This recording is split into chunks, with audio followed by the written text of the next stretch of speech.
이런 멋있는 작품이 여러분 탄생하게 되었던 시작도 바로 은유거울에 비추어진 하나의 사물에서부터 시작했습니다. 이렇게 아이들과 함께 다양한 예시를 보여주면서 수업하시기를 권하는데요. 예시를 어디서 볼 수 있나요?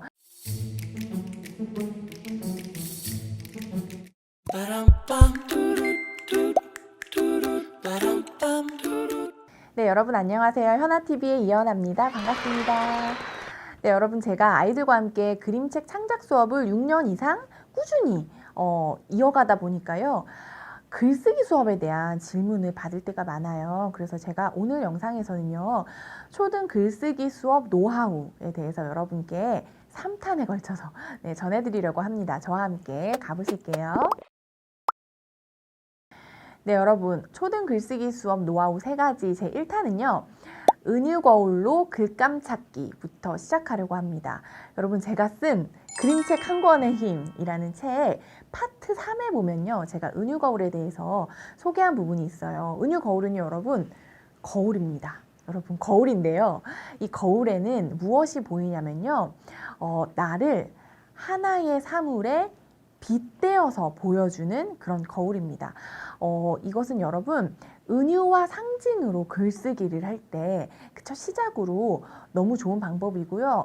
또 여러분이 만약에 그림책 창작을 한다, 창작 글쓰기를 한다라면 주인공을 설정할 때 이 은유거울 글쓰기 방법을 활용해 보시면 정말 다양한 주어를 가진 글을 쓸 수가 있습니다. 이 은유거울의 나를 비추어 볼 때 여러분 아이들에게 구체적으로 이런 질문을 할 수 있어요. 제가 그림책 한 권의 힘 책에 적어 놓은 것을 여러분께 한번 읽어봐 드릴게요. 뭐라고 질문할 수 있냐면요. 나를 하나의 사물에 빗대어 소개해보자. 나를 나타낼 수 있는 사물은 무엇이 있을까? 물을 수도 있고요. 두 번째, 나를 닮은 동물이나 색깔을 떠올려보자. 라고 조금 더 쉽게 접근할 수도 있고요. 또 하나, 나의 성격이나 특징을 보여주는 물건이 있을까? 또는 나를 하나의 이미지로 표현한다면 어떻게 그려볼 수 있을까? 라는 질문을 던집니다. 그러면 여러분 아이들과 함께 이렇게 수업을 할 때요. 정말 중요한 건 예시가 정말 중요해요. 다른 아이들은 어떻게 자신을 은유거울에 비추어서 표현했는지 예시가 중요해서 제가 이렇게 파일링 해가지고요. 아이들의 작품들을 이렇게 하나씩 이렇게 모으고 있어요. 여러분 그 중에 몇 가지만 여러분께 보여드리자면요. 짜잔! 아이들이 은유거울에 자신을 비추었을 때 본 것들입니다. 한 친구는요, 이렇게 썼어요. 저는 미술용 팔레트입니다. 나를 은유거울에 가만히 비추어 봤더니요, 어떤 사물이 떠오르냐면, 팔레트가 떠오르는 거예요. 왜냐하면, 나는 어떤 상황이 오면요, 색깔이 많이 바뀌는 아이예요. 부모님이랑 있을 때 색깔, 친구들이랑 있을 때 색깔, 체육시간 색깔, 교실에 있을 때 색깔, 내가 다양한 색깔을 가진 사람이라는 생각이 들어서요, 이 친구는 나를 알록달록 다채로운 이 팔레트로 표현했습니다. 이렇게 아이들에게 보여주면 훨씬 감을 잡기가 쉽겠죠. 이 아이는 자신의 이야기를 이 팔레트에 있는 어떤 색깔들의 이야기로 풀어나가면서 그림책 창작을 시작했고요. 네, 또 한 친구는요. 이런 이미지로 자신을 표현했어요. 은유거울에 나를 비춰봤더니요. 하회탈이 보였습니다. 왜냐하면요, 여러분, 이 친구 한번 이야기 들어보세요. 나는 하회탈이다. 왜냐하면 항상 이렇게 하회탈처럼 활짝 웃기 때문에 우리 가족들이 나에게 하회탈이라는 별명을 붙여줬대요. 그런데 이제 마지막 문장이 가슴을 울리더라고요. 뭐라고 썼냐면, 그런데 나도 이따금 웃고 싶지 않을 때도 있다는 것을 알아줬으면 좋겠다라고 썼어요. 그래서 이 친구는 이 은유거울에 비춰진 이 이미지, 하회탈 이미지를 토대로요. 하회탈의 진실이라는 글을 썼습니다. 그래서 이것이 한 권의 그림책으로 탄생했거든요, 여러분. 잘 웃는 나의 특징을 생각하다 보니까 잘 웃는 건 무엇이 있을까? 하회탈. 그렇다면 하회탈이 웃고는 있지만 탈이잖아요. 고정되어 있는 표정 속에 못다한 말이 있지 않을까 하면서 꼬리에 꼬리를 물듯이 자신의 글감을 찾아간 것입니다. 그래서 우리 범규의 하회탈의 진실 이 그림책은요. 여러분 제가 링크 드릴게요. 링크를 통해서 여러분 이북 전자책으로도 만나보실 수 있어요. 네. 이렇게 하나의 이미지로부터 그 글쓰기 또 그 그림책 창작의 과정이 시작되었다는 거. 네, 말씀드려요. 이 은유 거울에 나를 비추다 보면 여러분 그 은유와 상징을 통해서 나를 표현하게 되거든요. 그래서 내가 평소에 하지 못했던 이야기들을 좀 솔직하게 터놓을 수 있는 계기가 되기도 하더라고요. 이렇게 범규 이야기 들려드렸고요. 또 한 가지 여러분 그 은유 거울에 비춰진 사물 중에 재미있는 게 있어요. 바로 짜잔! 이 레연이의 미역입니다, 여러분. 이 친구는 이렇게 표현했어요. 나는 미역입니다. 왜냐하면 엄마 말을 들었을 때는 흐느적 엄마 말이 맞는 것 같고 친구 말 들으면 또 친구 말이 맞는 것 같고 흐느적 되는 자신의 성격을 떠올려 보니까 미역이 떠오른 거예요. 그래서 제가 이렇게 말했어요. 레연아, 그러면 해파리는 어때? 해파리가 더 많이 여러분 흔들리지 않습니까? 흐느적 대기로 치면 해파리가 훨씬 미역보다 많이 흔들리는데 레연이가 단호하게 선생님 해파리는 안 돼요 라고 얘기하는 거예요. 왜냐하면 본인이 고집을 피울 때 한 번 고집 피우면 또 끝까지 간다는 거예요. 그래서 레연이는 흐느적거리면서도 뿌리가 깊게 박혀있는 어떤 존재를 찾은 거예요. 그러다가 물속에 살고 있는 미역을 떠올리게 된 것이에요. 그래서 이 미역은 레연이의 스토리가, 레연이의 성격이 그대로 담겨있는 미역이죠. 그렇기 때문에 마른 미역 될까요? 같은 미역이라도 여러분 마른 미역은 레연이의 서사를 담기에는 적합하지 않죠. 미역국에 들어있는 미역도 안 됩니다. 반드시 뿌리가 박혀있고 물속에서 흐느적대는 미역이어야만 하겠죠.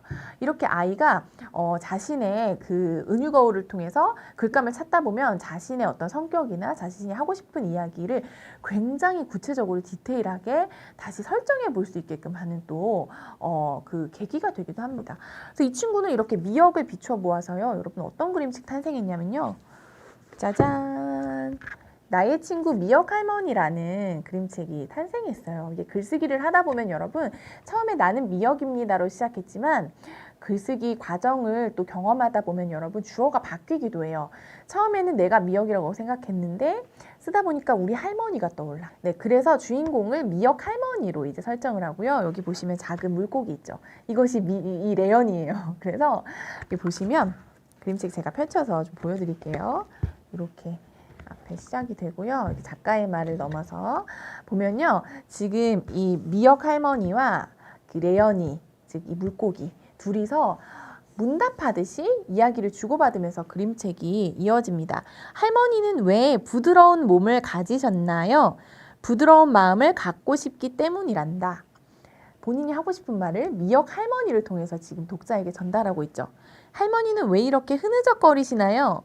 물살을 타고 의지하는 것이란다. 이런 식으로 여러분 문답하듯이 그림책이 이어집니다. 할머니는 왜 계속 마음이 움직이시나요? 다른 생각도 들어봐야 귀가 열린단다. 흐느적대는 자신의 이야기를요. 다른 사람들의 생각을 들어보면서 귀가 열리고 마음이 열리는 과정이라는 것을 이 미역 할머니의 입을 통해서 독자에게 이야기를 하죠. 이런 멋있는 작품이 여러분 탄생하게 되었던 시작도 바로 은유 거울에 비추어진 하나의 사물에서부터 시작했습니다.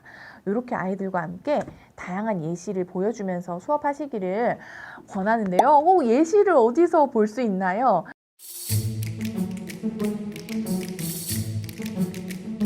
가장 좋은 예시는 여러분 학교에서 수업하신다면 선생님의 은유 거울, 가정에서 하신다면 부모님의 은유 거울이 가장 좋은 예시입니다. 그래서 어른이 먼저 아이들에게 나의 은유 거울에 대해서 솔직히 나누고 공유하는 것을 추천드려요. 네, 그러면 아이들이 은유 거울에 대해서 장황하게 설명해 주는 것보다 하나를 보여주는 것이 훨씬 이해가 빠르겠죠. 그렇게 해서 아이들과 함께 나눠보시기를 추천드리고요. 이런 질문 하실 거예요. 그런데 은유 거울에 대해서 설명도 하고 나의 예시도 보여줬는데 어려워하는 아이가 있다고 말씀 주실 수 있을 거예요. 저도 교실에서 수많은 아이들 만나면서 어려워하는 아이들도 많이 만났어요. 그런 아이들도 어떻게 하면 글감을 찾을 수 있을까? 이렇게 해보세요, 여러분. 바로 숫자나 음계나 색깔로 자신을 표현해 보는 거예요. 예를 들면 이런 거죠. 도저히 이 은유나 상징으로 자신을 표현하는 것이 어렵다고 하는 아이가 있으면 좋아하는 숫자에 대해서 물어보세요. 네, 누구나 좋아하는 숫자 하나씩 가지고 있잖아요. 아이들에게 물어보면요. 숫자 2 좋아하는 아이들이 있어요. 왜냐하면 나는 혼자 있는 것을 싫어하기 때문이에요. 그러면 여러분 이 글쓰기의 주인공은 뭐가 되냐면요. 혼자 있기 싫어하는 2의 이야기가 시작되는 것이고요. 많은 아이들이 9, 0.9, 10분의 9 이런 걸 좋아한다고 말하는 아이들이 있어요. 왜냐하면 자신이 하나씩 빼먹거나 실수하기 때문에 10이 완전한 수라고 보면 하나씩 빼먹는 9에 공감이 된다는 거예요. 그러면 늘 실수해서 하나씩 부족한 9의 이야기가 펼쳐지겠죠. 한 아이는요, 숫자 0을 토대로 자신을 비유적으로 표현하기도 했는데요. 여러분, 숫자 0은요, 어떤 수를 곱해도 숫자 0이 되죠. 그래서 제가 이현아잖아요. 저는 누군가에게 선생님이고 누군가의 딸이고 누군가의 아내잖아요. 하지만 나는 어떤 역할이 주어져도 이현아는 이현아야. 이것을 여러분 숫자 0으로 표현한 거예요. 네, 이렇게 좋아하는 숫자로 자신을 표현하는 것부터 시작하면 어렵지 않게 글쓰기를 시작할 수 있고요. 네, 음계로 자신을 표현하다 보면요. 아이들이 또 다양한 이야기를 들려주는데요. 한 아이는 도에 감정을 이입했어요. 그래서 항상 1등하고 싶은 자신의 마음을 빗대어서 나는 음계 중에 도입니다 라고 표현을 해서 이야기를 펼쳐나간 아이가 있고요. 한 아이는 솔에 자신을 담았어요. 왜냐하면 솔은 화음 중에서 여러분 도미솔, 시레솔 둘 다 솔이 들어있죠.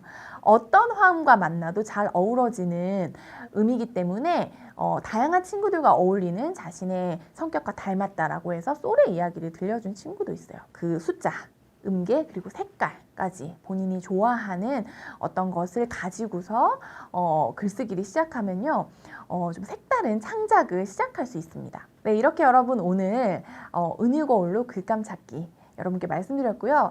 다음 영상은요 여러분 초등 글쓰기 수업 노하우 2탄이에요. 거기에서는 이렇게 설정한 글감을 어떻게 하면 더 정교하게 만들 수 있는가에 대한 이야기 나눠보도록 하겠습니다. 네, 여러분 구독, 좋아요, 알람 설정까지 잊지 마시고요. 다음 영상에서 뵐게요. 그럼 안녕.